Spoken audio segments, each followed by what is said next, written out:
A quick review of where we were a couple of weeks ago. Again, big thank you to Steve for filling in. Well, we've been looking at the events immediately and further after Jesus' resurrection. We started looking at this a couple weeks ago. Jesus made a series of appearances to his disciples, to the apostles and the other disciples. We were kind of working our way through that. As we were doing so, we noticed that Mark tells us that the very first person Jesus showed himself to, his resurrected form, was to who? Mary Magdalene, right? She was the very first person to see him. And then after that, he appeared to the group of women, the other group of women that had went with her that morning to the tomb to care for the body. You may remember Mary, as soon as they go in and see that the tomb's empty, she runs away and she goes and gets Peter and John. The other women stay there, but in the time that it takes Mary and Peter and John to get back to the tomb, those women have left. Well, Jesus appears first to Mary near the tomb. And then somewhere on their trip back to where they were staying, I'm assuming they're going back to where they're staying, he appears to the women, the other women. That would have included, that group that's been very tight-knit ever since his death and burial. After that, he then, and this is where we left off. So if you want to go ahead and we're going to look at his next appearance, and we're going to have to kind of dig into the text to discover exactly who we're talking about. So if you go to Mark 16, and then we're going to go to Luke 24. So go to Mark 16, but hold Luke 24. We're going to spend most of our time there. So Mark 16 and verse 12, this is right after he appeared to the other women. Mark 16 and verse 12, it says, after these things, he appeared in another form. Now this is very similar, right? He's appeared to Mary Magdalene, seemingly in another form. She didn't recognize him at first. She recognized his voice, not his appearance. Possibly same kind of interaction with the other women as well. And now the text says that he appeared in another form, or another form other than his one they had been used to. He appeared in another form to two of them. All right, so notice that, to two of them. Mark does not identify who they are, at least not yet. Just simply says to two of them. As they were, and it also goes on to say, as they were what? Walking into the country. So these are two disciples that are walking into the country, and Jesus is going to appear to them. And then it says, verse 13, they went back after this meeting and told the rest, but they did not believe them. Okay, so let's go to Luke 24, and the text will identify who those two were. It's a little bit lengthy of a reading, but I want to go through it. So we're going to start at verse 13. So Luke 24:13. The text tells us, that very day, two of them, notice that similar language, two of who? The disciples. Two of the disciples were going to a village. Remember, in Mark, he said they were going into the country. The same kind of deal. They're leaving the more metropolitan area of Jerusalem, and they're headed to a smaller area, to a village here in Luke 24. Its name was Emmaus. It's about 7 miles from Jerusalem. So you think about it kind of like Bethany. Remember, we talked about Bethany was a suburb, essentially, in our way of thinking, of Jerusalem. Well, Emmaus was another suburb, if you will, of Jerusalem. So it's not very far away. So we don't know why they're going to Emmaus, but that's where they're going. And they were talking with each other about all the things that had happened. while they were, okay, so just real quickly, I'm sorry, I'm breaking this down as we go along because I want our mind to think this through. What are they talking about? Let's think about up to this point, what do they know? What are some of the things you think they may have been talking about? Jesus was arrested. Okay, so maybe part of, and I'm sure part of their discussion is all the events of Friday night. Now, remember, we're not far removed. This is just a few days later. So I'm sure they're talking about the arrest, the crucifixion, all that he went through with that.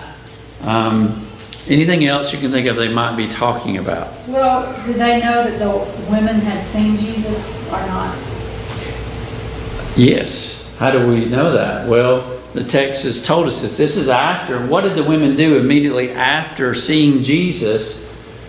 What did they do? They run and tell people. They ran and told the disciples. So you already have Mary and the other women saying, you won't believe this, but Jesus has risen from the dead. We've seen him.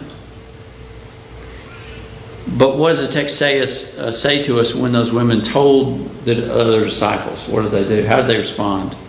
Unbelief. Unbelief. I mean, somebody told you somebody rose from the dead. That's kind of a crazy story, isn't it? I mean, that would be kind of hard to take. Yes, sir. I was just going to say, we would say that. But you would think that they would be a little more sympathetic to what's going on, considering that they know that he could do miracles and all sorts of things. And he wasn't just a normal person. Yeah. But and I also see what you're saying is, the first thing you think of is, come on, really? But I don't know. That's just a thought that I had, that it seems like we would be that cynical, but I'm not sure why they are. So,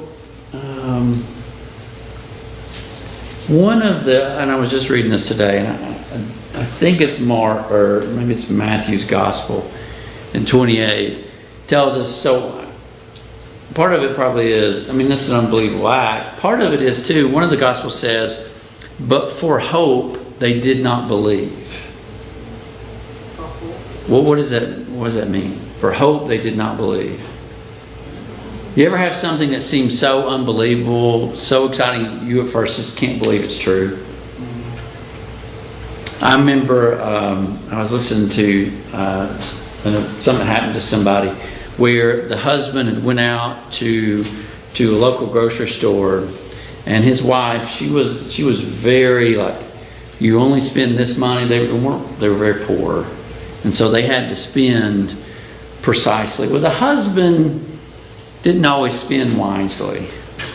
And so they went out to the store, and out to his kind of like a gas station, if you will, and he was buying some stuff they needed for home. Well, he decided to buy a lotto ticket. Now, he knew that his wife would not be happy about it. But he got this lotto ticket, and unbelievably, he won millions of dollars. This ticket came back, and he went home to tell his wife.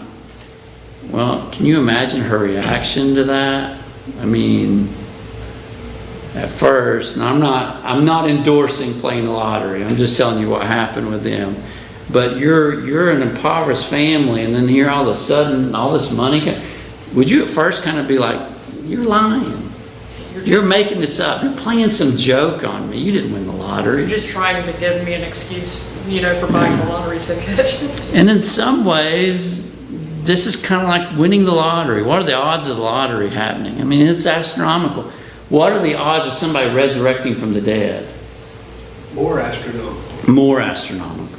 And so I think what the author, the writer is trying to depict for us, what the Holy Spirit is trying to say is that it's just too hopeful to believe he actually resurrected.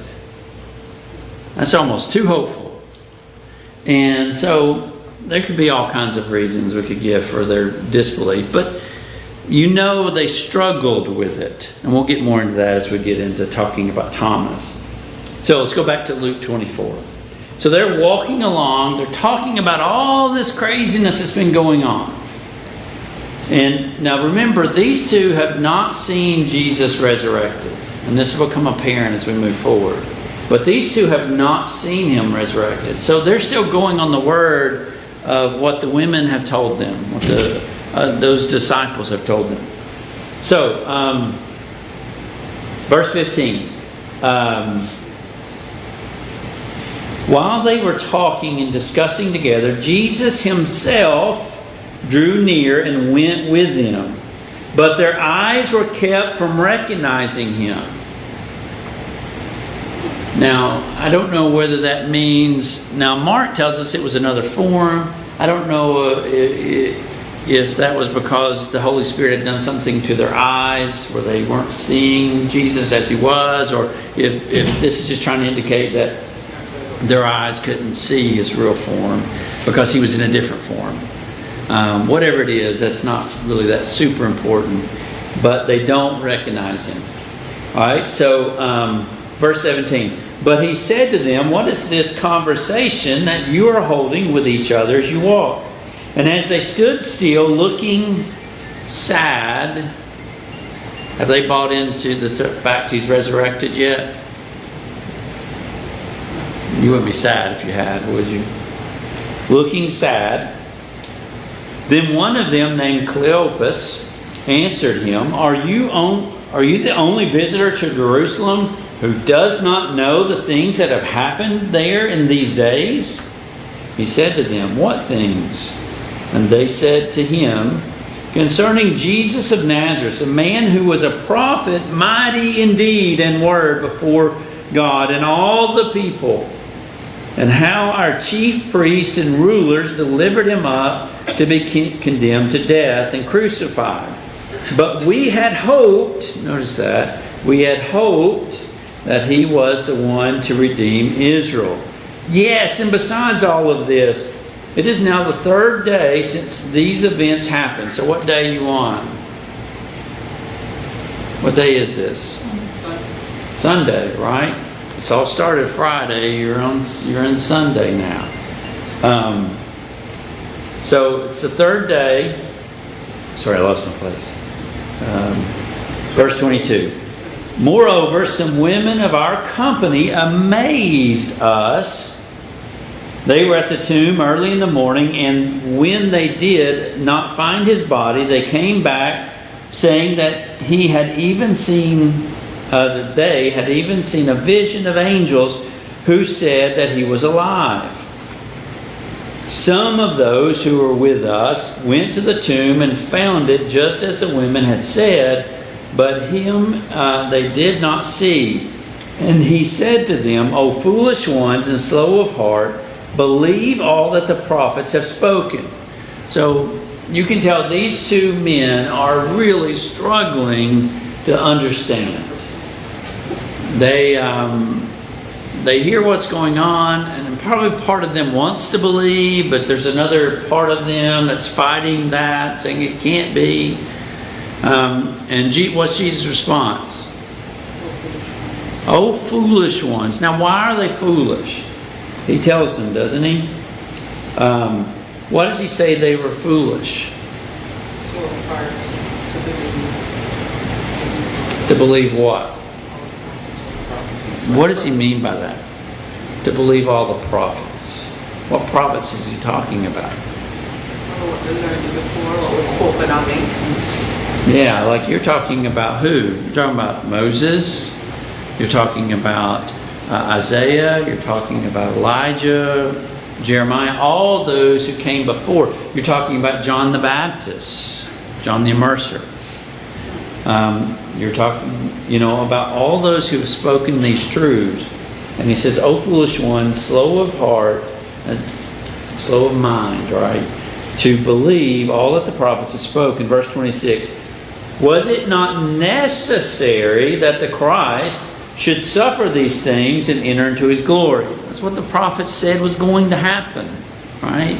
You can't read Isaiah 52 and 53 without understanding what he was going to go through. That's just one of the prophecies of his suffering. And so he's saying you should have known that. And enter into his glory. Verse 27. And beginning with Moses and all the prophets, he interpreted to them in all the scriptures the things concerning himself. That must have been a long conversation. Yeah.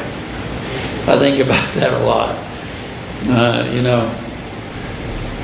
We can't get through one passage in one class. Maybe he did a lot quicker than me. But he sits down with them. He helps them to understand the scriptures. You might think about Acts 8:35, when Philip joined the eunuch in the chariot. What does verse 35 say? And beginning at this scripture, he taught him Jesus. That's kind of what Jesus is doing himself here. It says, verse 28, so they drew near to the village to which they were going.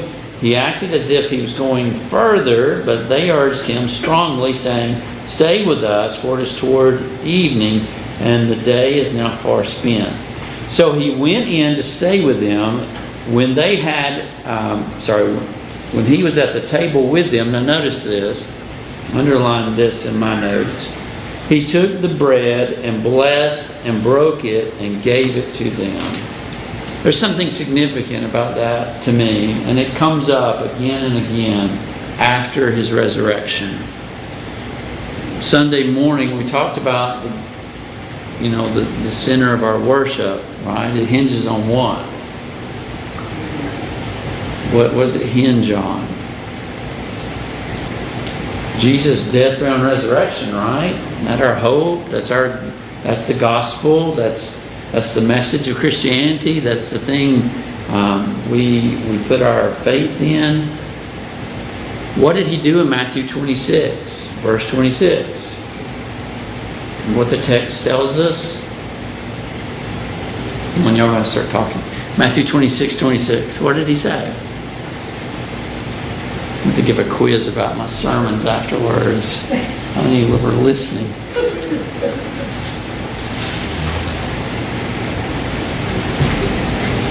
While they were eating, he took bread, he broke it, he blessed it, and he said, and he gave to each of them. He said, take, eat, this is my body, which is given for you. In like manner, he also took the cup, and he gave it to all of them. And after blessing, he said, what? Drink of it, all of you, for this is my blood of the new covenant, which is given for the remission of sins. This is a significant moment. I know that just from simply the text. Look at it with me. He took bread and blessed it and broke it and gave it to them. And what does verse 31 say?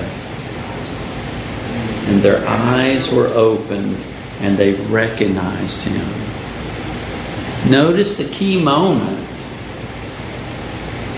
Echoes of the Lord's Supper, right? Of the Passover. This is the bread of my body. He breaks the bread and something clicks into place for them. To me, that's just amazing. What a moment. Wouldn't you love to have been there? I'd love to have been walking with Cleopas and the other disciple. Wouldn't you? I mean, that would have been great. The problem is what? As soon as they recognize him, what happens? He just goes. I'm like, now I want to point something out, I think that's significant about that in just a minute. But we need to go a little bit further and come back. All right, so who's here? Okay, we know we have Jesus. We've got Cleopas, but who's the other guy? Text doesn't tell us. At least not yet, does it? Let's see if the text tells us who it was. I think this is important.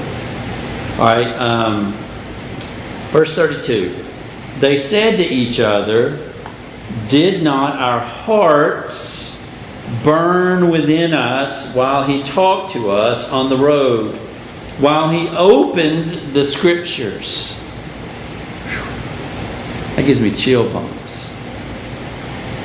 I mean, that was impactful for these two.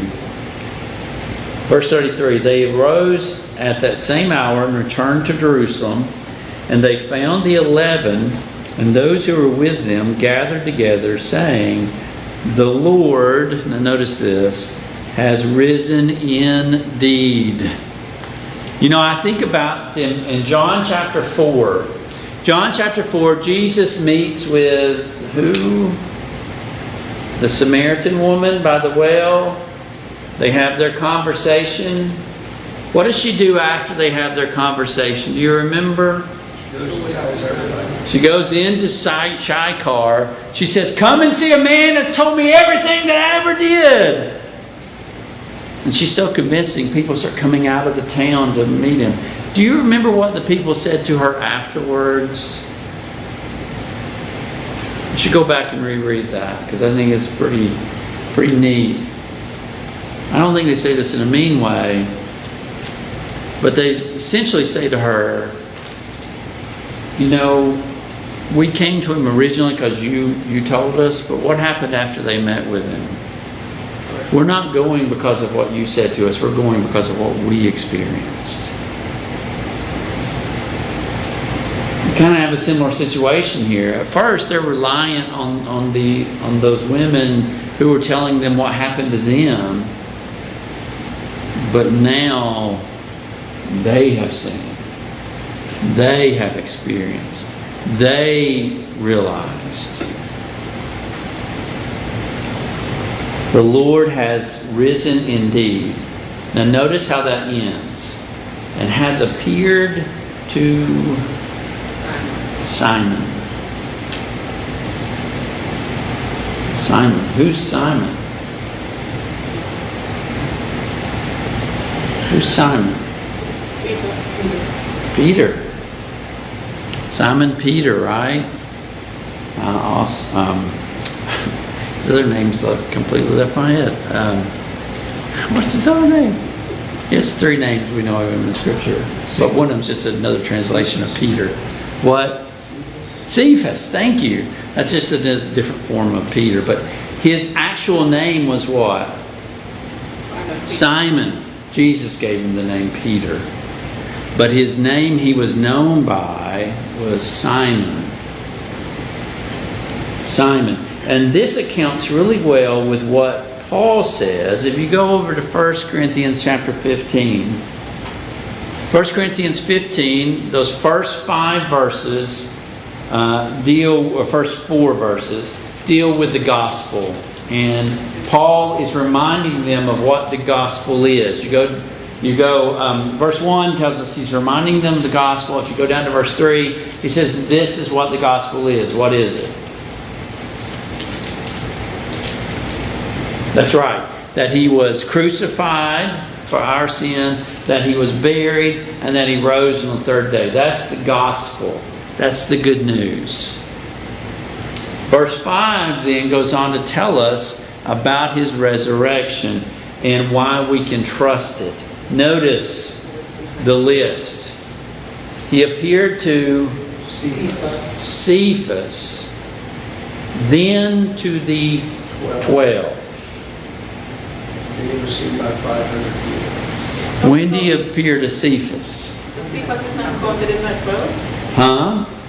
No, it's saying he appeared to Simon first and then to the whole group.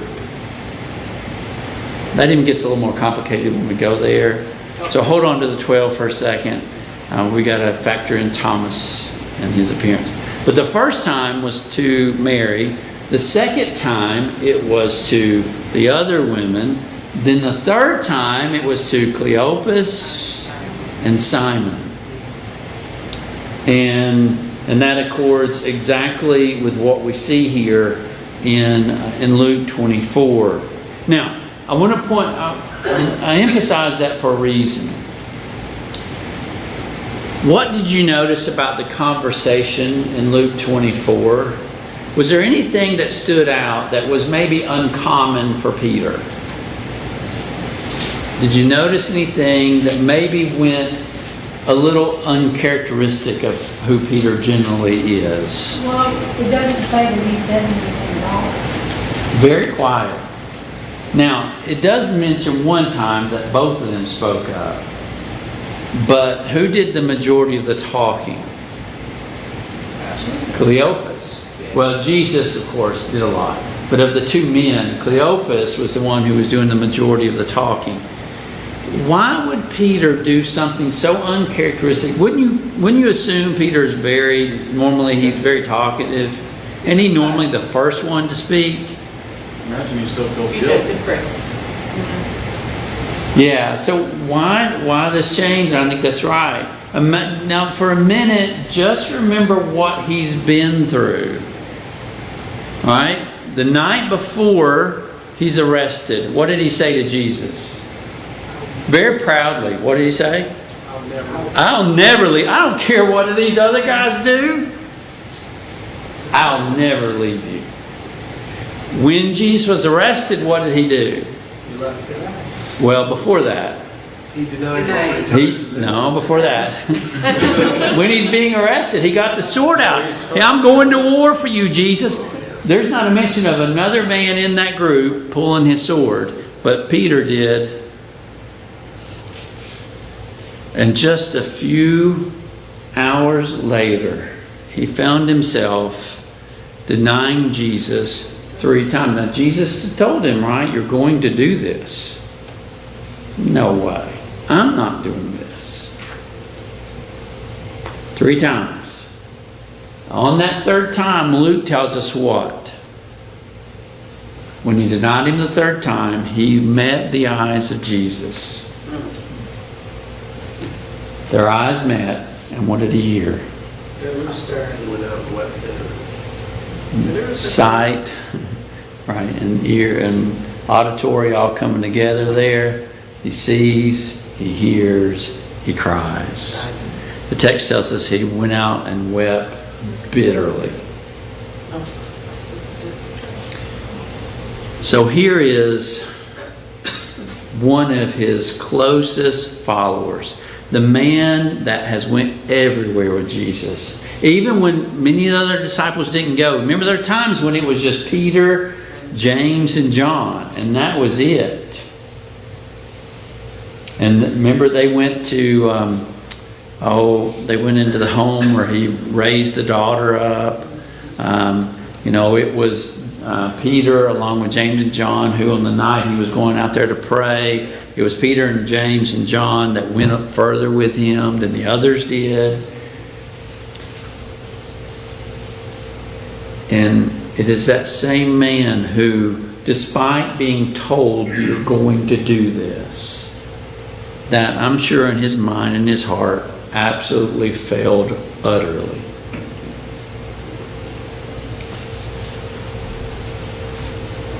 When Jesus died, did Peter have any expectation of seeing Jesus again? No. I don't think there was any expectation. We've all, at times in our life, bore the brunt hardship of guilt of something we've said, something we've done, something we've not done that we should have done. Is it fun bearing guilt? What's that relief like when you're able to unburden your guilt? Maybe you're able to make resolution with somebody that you've harmed. That's a good feeling, isn't it? Just imagine for a minute that you're in a relationship. Maybe you have something similar to this, that you bear some guilt, and the person dies before you're able to make amends. That's a hard thing to deal with. That's hard. Because you know what? What do you know? I can't do it. I cannot change it. At least between me and that person. I can try to change my life. I can try to be a better person. But I know that there's this thing, this monster on me that I can't get rid of. This is why you should deal with that now and not put it off. And I'm sure in Peter's mind and in his heart, man, I have failed utterly. I failed my Lord, and I can't ever change it. And yet, Sunday morning, first thing he hears is what? The body's gone. Where did the body go? Now, I'm sure he's like not thinking it resurrected, but now here's this other injustice done to my Lord, and now his body's been taken, and so he runs to the tomb. Remember, he runs right into the tomb, and the body's not there. And then somewhere along the way, the women come back, and they say, he's risen. I've seen the Lord. And then Mary comes back and she says, I've seen the Lord. He talked to me. What does Peter do? How many times does Peter go to the tomb? If you read the Gospel, sometimes it may, if you don't really lay it out and study it, it may seem as though there's a contradiction, like there's two different recordings of the same event. But when you look at it, what the Gospels actually teach us is that Peter went to the tomb twice. The first time he went was when Mary Magdalene came back and said his body's gone. Remember, Mary doesn't know at that time he's risen. It's not until she goes back with Peter and John, after Peter and John have left, that Jesus appears to her. And then she comes back and she says, I've seen him. He's risen. What does Peter do? He runs back to the tomb. But you notice the second time he goes back to the tomb, he doesn't go inside. What's he looking for? He's looking for Jesus. He's looking, I believe, to unburden his heart. But Jesus doesn't appear to him. And now you have later on, I don't know how long, but a little while later, you've now got Cleopas and Peter walking to Emmaus. And here Jesus appears, but at first they don't know it's Jesus. It's not until he breaks that bread that their eyes are opened, and then what happens? He vanishes. Now, if you're Peter, what's the one thing you've been wanting to do? Let's have a talk. I need to have a conversation with you. I need to tell you how guilty I feel and how bad I feel about it. You didn't get that, does he? And so, I just say all that to kind of get into his mindset going forward. If you go back to Luke 24, verse 36, and as they were talking about these things, notice what happens. So they've come back, Peter and Cleopas, Simon and Cleopas, they've come back and they've said, wow. And here, as they were talking about these things, Jesus stood among them and said, peace to you. But they were startled, frightened, that they thought they saw a spirit. And he said to them, why are you troubled? Why do doubts arise in your hearts? See my hands and my feet, that it is me. Touch me and see.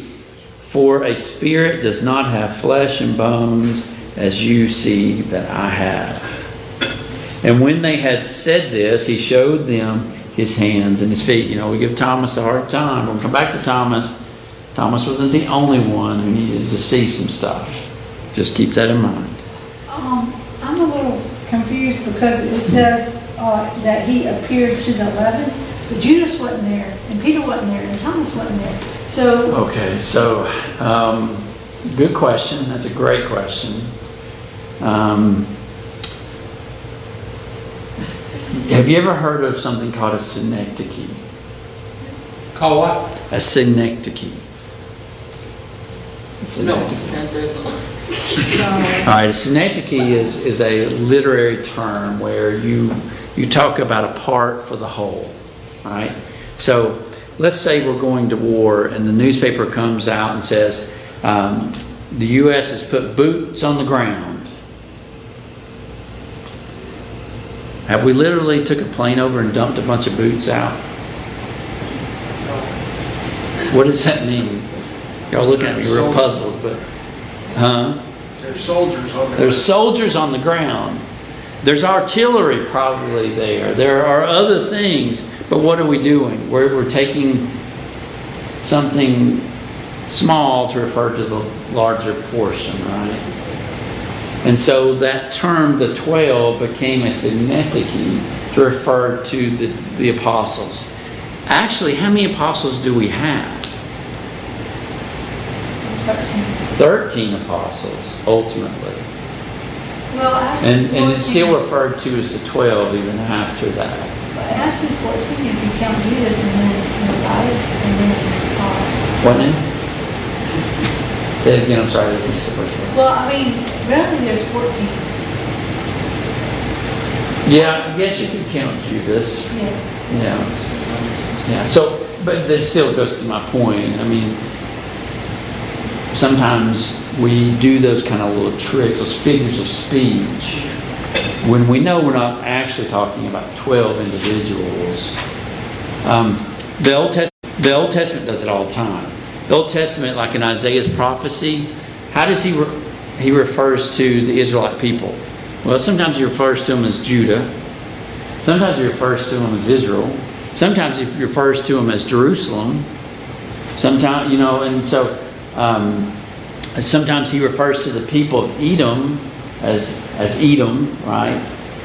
Edom is not alive, but yet they're still called, right, referred to that way. The people of the southern kingdom referred to as Jerusalem. Does he just mean Jerusalem? No, he's talking about the whole area. All right, so it's just a figure of speech. Does that make sense? I'm not a linguistic expert, but that's my understanding. Man, we got away. There's so much more here. I love this study. It's so important. So we'll go into that next week. We'll finish this out. He appears to, it's actually 10 of the 11. And we'll talk about why that is. We'll start playing around with numbers. But we'll talk about his other interactions along the way. Any other questions or comments? Keep that Simon Peter thing going, because we're going to come back to that. That's really significant to me as we study this. Thank you all. We'll dismiss now from class and be rejoined for our devotional in just a minute.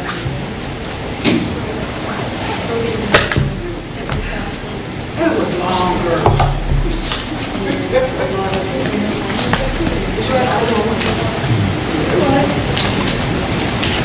It's